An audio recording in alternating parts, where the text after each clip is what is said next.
A taxa de câmbio é um preço macroeconômico. O que é um preço macroeconômico? É um preço que é formado em mercados, mas que é afetado pela política macroeconômica e, por sua vez, esse preço formado no mercado específico e influenciado pela regulação, pela política econômica, afeta o conjunto da economia. Outros bens, serviços e ativos também têm seus preços determinados em mercados específicos, também têm influência de políticas e regulações, mas não necessariamente afetam o conjunto da economia. Então, taxa de câmbio, nível de salários, tributos, taxa de juros, são exemplos, né, de variáveis macroeconômicas que conformam preços que, por sua vez, afetam o conjunto da sua economia, o conjunto das transações e relações sociais e econômicas num certo espaço econômico, político e social. Pois bem, para entender essa natureza de um preço macroeconômico e as suas especificidades, nós temos que entender como se estrutura o mercado cambial. De uma forma muito estilizada, o mercado cambial possui 3 segmentos: o mercado primário, o mercado secundário, o mercado de derivativos ou mercado virtual. Novamente, essa é uma característica comum aos ativos financeiros. Quando a gente fala de um mercado primário, no caso das ações, é quando há uma oferta pública inicial de ações, em que uma determinada empresa de capital aberto, uma empresa que abre o seu capital, vende o seu capital ou uma parte dele, e investidores adquirem. Então, essa primeira transação caracteriza o mercado primário, o surgimento inicial daquele ativo. O mercado secundário, ele é um mercado entre alguns agentes, a partir de um ativo que já existe. Então, há um mercado secundário para vários segmentos financeiros. A sofisticação, o volume de transações no mercado secundário afeta diretamente o mercado primário, porque quanto mais um ativo pode ser transacionado entre segundas e terceiras e N partes, maior a probabilidade de um emissor vir a ampliar a emissão desses ativos. Se nós pensarmos novamente no mercado acionário, quanto mais uma empresa tem ações negociadas no mercado secundário, mais liquidez há naquele ativo e maior a probabilidade de encontrar compradores quando há uma oferta pública inicial de ações. O mercado virtual, o mercado de derivativos, é um mercado que transaciona contratos muito específicos, chamados de derivativos.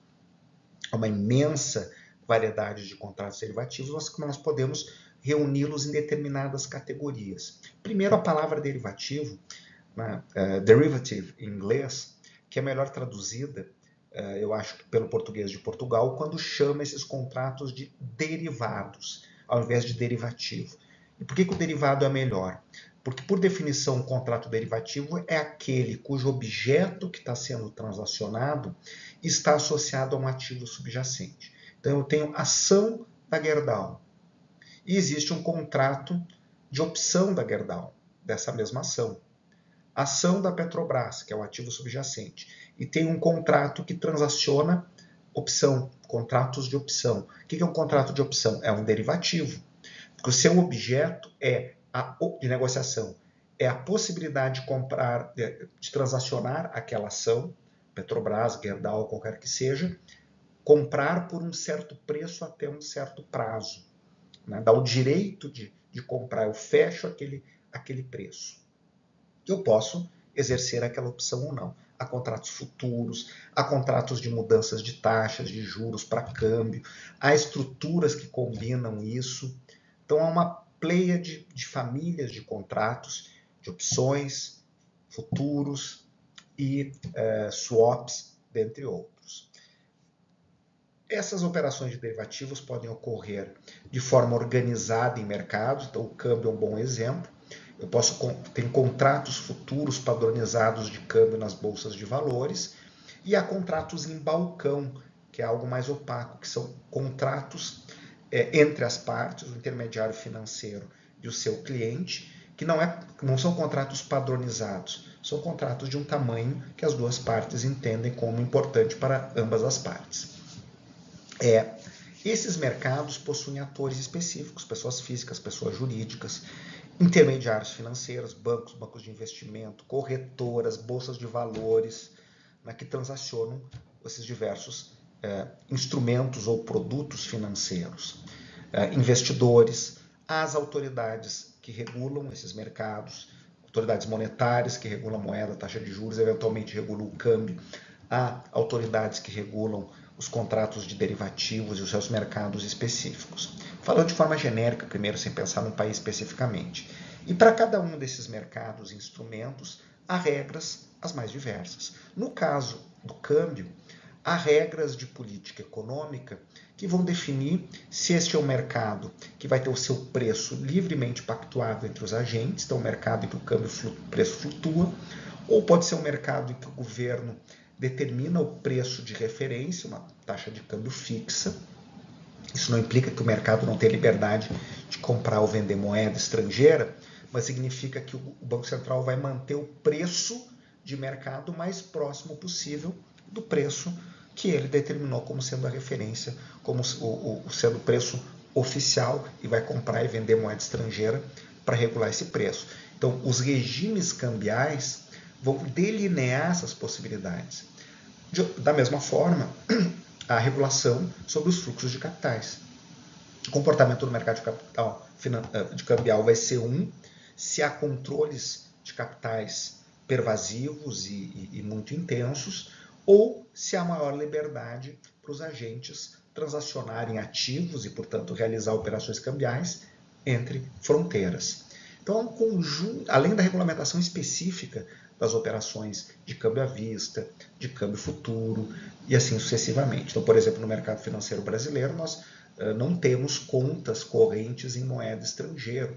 Então, limita o tamanho do mercado de câmbio no país. Há plena liberdade para operar câmbio no mercado de derivativos e ainda há restrições que vão sendo flexibilizadas cada vez mais para as transações no mercado à vista, dentre elas, para que nós, pessoas físicas e também pessoas jurídicas, tenham contas em moeda estrangeira e realizem transações no mercado doméstico com contratos e liquidação em moeda estrangeira. Outros países permitem. Então, esse conjunto de segmentos, agentes e instrumentos, isso aqui é muito específico das economias. Há uma certa proximidade, mas há diferenças e há especificidades, como nós vamos estar vendo por caso brasileiro.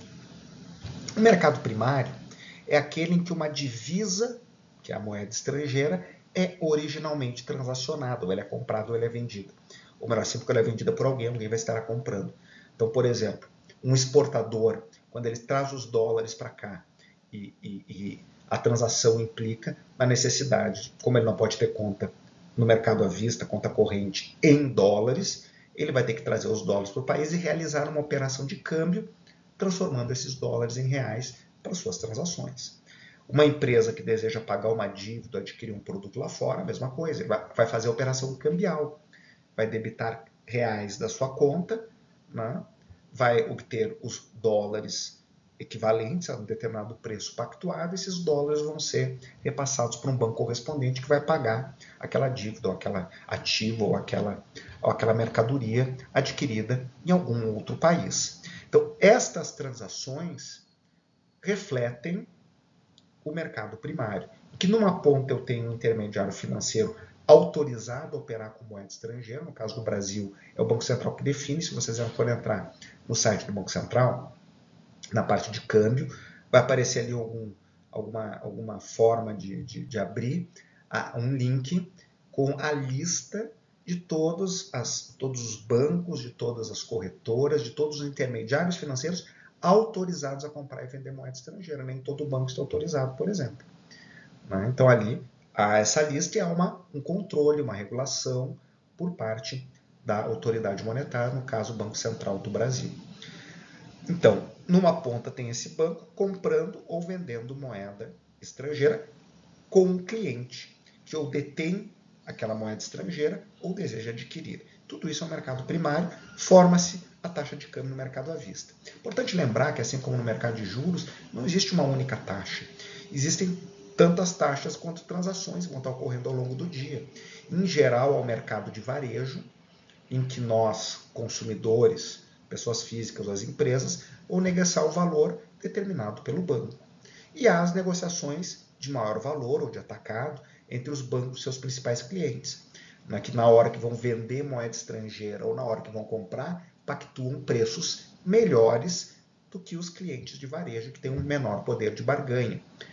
Então, isso implica que a taxa de câmbio média de fechamento num determinado dia, que o Banco Central apura através do CIS-BACEN, através de um código, a PETAX, tem um númerozinho que acho que é 800, que trata dessas operações, e ele é feito uma média entre volume e preços daquela taxa do dia, daquele dia, que fechou naquele dia, porque a taxa vai flutuando ao longo do dia.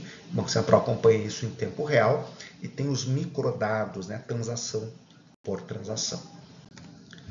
Uma outra forma, um outro segmento é o mercado secundário. Aqui nós vemos, por exemplo, que há a parte do mercado primário, que é os bancos transacionando com os clientes. E os bancos ficam com posições em dólares. Alguns bancos têm um volume maior de dólares adquiridos ao longo do tempo, outros bancos com volume menor, e aí esses bancos podem comprar e vender moeda estrangeira, na medida das suas necessidades. Isso implica na formação de um preço, que é um piso. Então, se um banco está transacionando com outro dólares a R$ 5,20, quando vai transacionar com outro cliente, provavelmente vai cobrar um preço maior, especialmente no varejo. Então, isso aqui estabelece um piso no preço da moeda estrangeira. É a mesma coisa na taxa de juros. Nós temos uma taxa do interbancário que é chamada de CDI, e aqui existe uma taxa no interbancário de câmbio. Normalmente, a autoridade monetária, os bancos centrais, quando eles querem afetar o preço da moeda estrangeira ou quando o regime de câmbio é fixo, quando há alguma forma de intervenção no mercado cambial, isso é feito de que forma? Não é feito diretamente comprando e vendendo moeda estrangeira com os clientes, mas é operando junto ao mercado interbancário, comprando e vendendo moeda, em geral, por meio de alguns agentes que ele escolhe. Então, há leilões de moeda estrangeira. Assim como o Banco Central interfere na taxa de juros, não ofertando moeda diretamente, ou títulos diretamente para os agentes, mas operando através do mercado interbancário de moeda. O funcionamento desse mercado é o mesmo. Então, voltando, o mercado primário é a relação entre os bancos e os clientes. Forma-se a taxa à vista. O mercado secundário envolve não só aquelas transações existentes no mercado monetário, no mercado primário, em que alguns bancos vão ter mais dólares, outros menos dólares, mas o próprio estoque de moeda estrangeira que esses bancos retêm.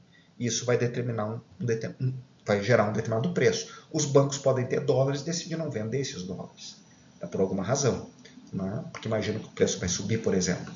Então isso é algo que implica num preço formado na relação entre esses grandes bancos, lembrando que é um mercado muito concentrado. Poucos bancos concentram muito esse mercado, no Brasil mais ainda. O Banco do Brasil provavelmente é o que concentra o maior volume de transações, e outros bancos, grandes bancos que operam com grandes clientes, no comércio internacional, nas transações econômicas internacionais financeiras também. Por fim, nós temos o mercado de derivativos. Como é que ele afeta o nosso mercado? Porque o preço formado nos mercados futuros é uma informação que os agentes que estão operando no mercado à vista levam em conta. Se o preço do dólar no mercado futuro está ampliando, isso diz algo, para quem vai receber dólares ou para quem tem uma dívida. Provavelmente quem vai ter uma dívida em dólares vai tentar antecipar a liquidação dessa dívida ou vai se proteger da variação cambial. E quem tem uma receita e imagina que o câmbio vai subir, vai deixar para fechar o câmbio com o seu banco mais adiante, porque o mercado futuro vai estar gerando uma informação. No caso do Brasil, há mais liquidez, há mais transações no dia a dia dos mercados futuros no mercado à vista. Por quê?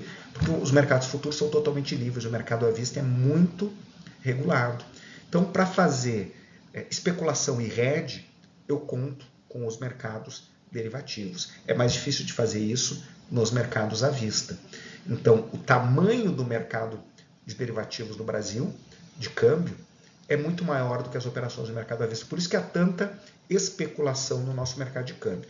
Especulação aqui, o termo técnico, não significa um juízo de valor, mas é uma operação que está apostando com respeito à trajetória de um determinado ativo e normalmente mantém uma posição aberta nesse ativo. O especulador pode ser alguém que está buscando hedge O mesmo investidor pode ser o especulador no momento, ou alguém que está buscando hedge em outro momento, ou está especulando no preço de um ativo num segmento do mercado e procurando proteção em outro. O fato é que esses agentes dão liquidez às transações, oferecem portas de saída.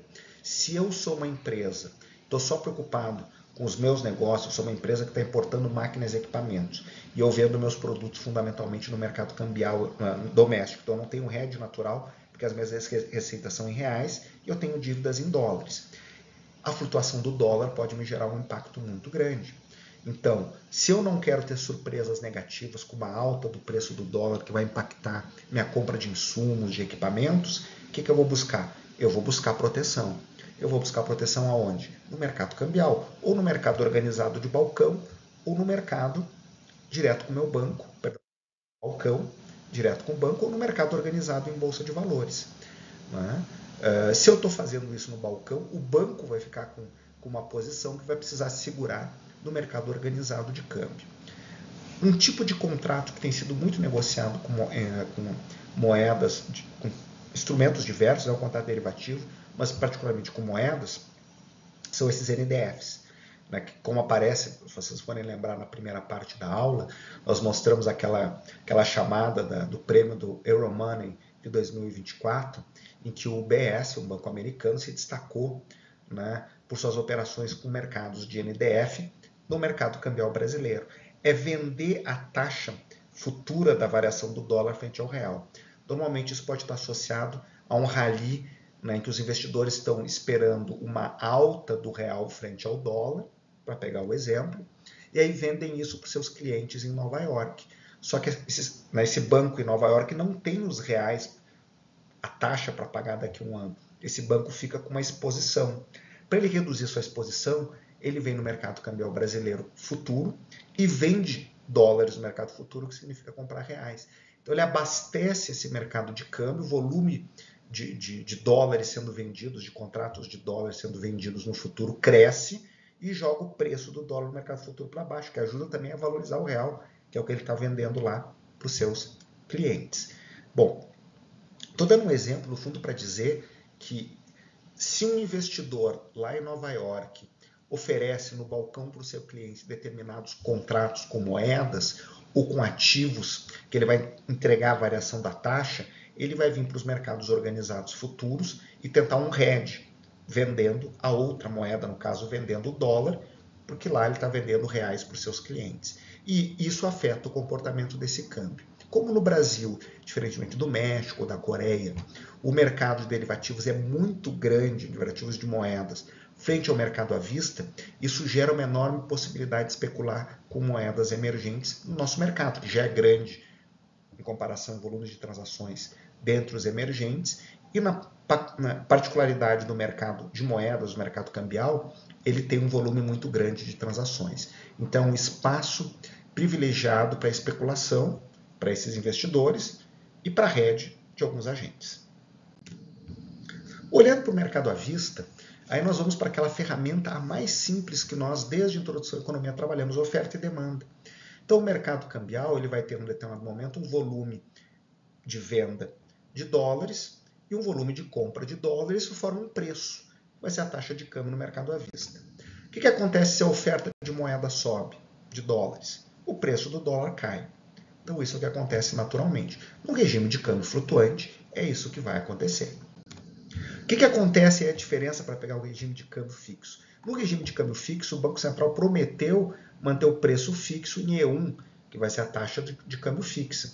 Se ele prometeu isso, ele vai ter que comprar o excesso de moeda estrangeira que está entrando, aumentando a demanda por moeda estrangeira, que vão ser as reservas. Então, sempre que o preço cair abaixo do fixo, o Banco Central entra comprando moeda estrangeira. Sempre que está acima, entra vendendo, para manter o preço estável e, portanto, vai variar as reservas em moeda estrangeira. E depois nós vamos ver no tópico 5 o estoque de moeda nacional também, ambos vão estar ligados. Então nós vamos pegando o caso extremo para pegar uma única regra, que é o regime cambial, muda a dinâmica do mercado cambial, de formação de preços. Numa o preço flutua, câmbio flutuante. Na outra o preço é fixo, flutuam as reservas.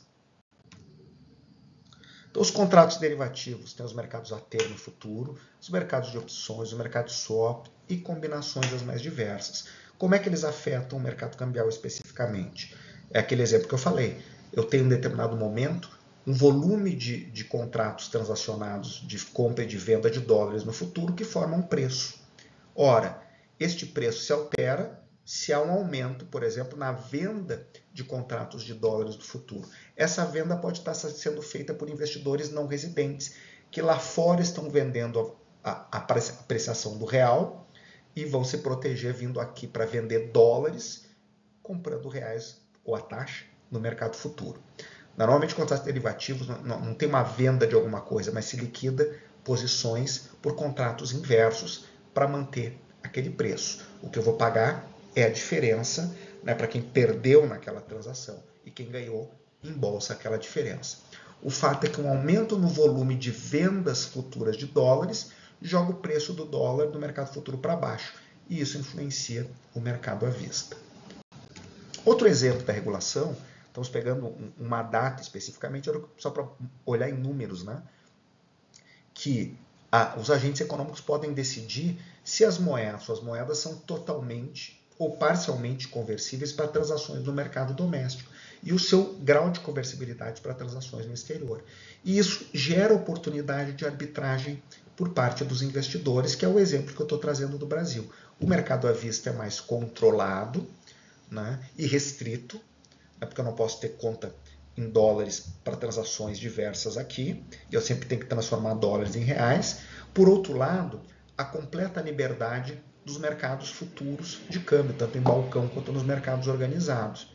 Então, se nós formos olhar somente os mercados à vista, para pegar um dia, né, em geral essa relação está 1:3, 1:4, o volume de transações à vista, né, gerava um múltiplo aqui do volume de transações, aqui medido em reais, dos contratos, ou em dólares também, o equivalente em dólares, dos contratos futuros, que é de 1:4, 1:3. Quando a gente olha no mesmo dia o volume transacionado no futuro, com respeito às transações à vista, né, envolvendo exportações, importações e compras e vendas financeiras aqui, gerando um total de cerca de 3, 4 bilhões de dólares, e 3 ou 4 vezes mais isso está acontecendo no mesmo dia nos contratos derivativos.